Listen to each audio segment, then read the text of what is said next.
एक मास गईले सरमास अवरोती सरमास हो बहिणी चौथा महिना जब लागल गर्भजा नाही लागल भजा नाही लाहो पचव महिना जब लागल छठनिया राईल छठनिया राईल हो मोरी बहिणी सतवा महिना जब लागेला कंस पापी जानेला कंस पापी जानेला हो हाथवा मिडाले हाथ कडियात गोळा वाजा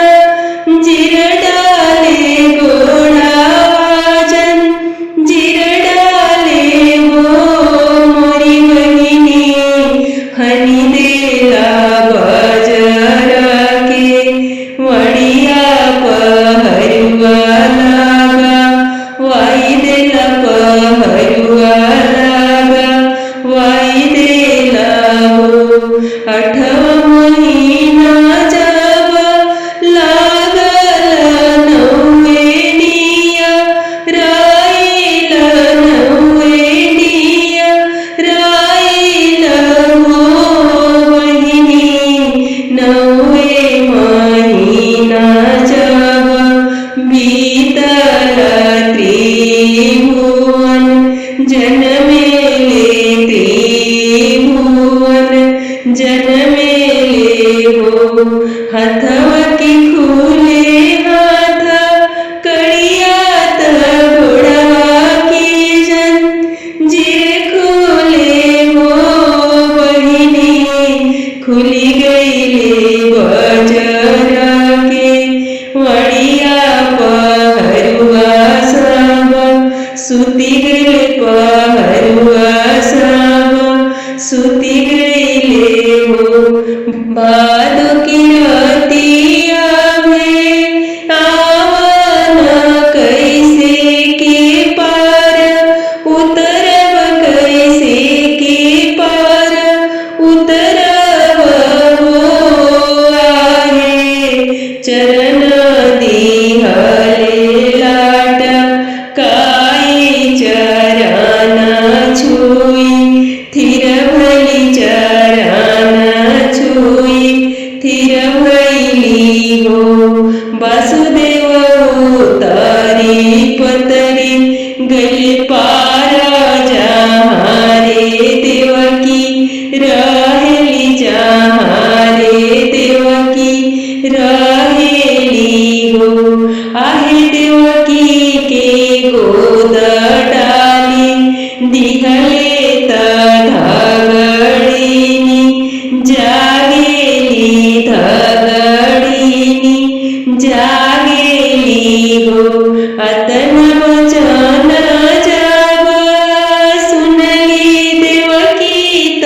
कंस से हरज करे कंस से हरज करे हो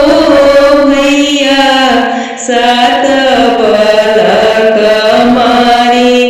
दिहला भावानी के बा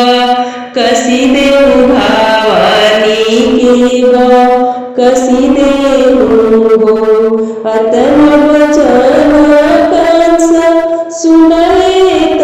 सुनहीन पवले त सुनहीन पवले हो बहिणी खाली मन भूसावाधा रायुत भार झोक वाई भार झोक वाई हो देवकी मन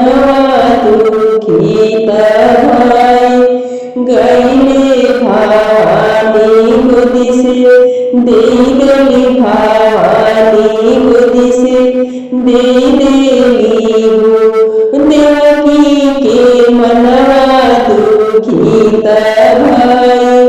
गईले भावानी गोदिसे देई देली भावानी गोदिसे देई देली गो पापी ले जाला धोबिया के घाट लागेला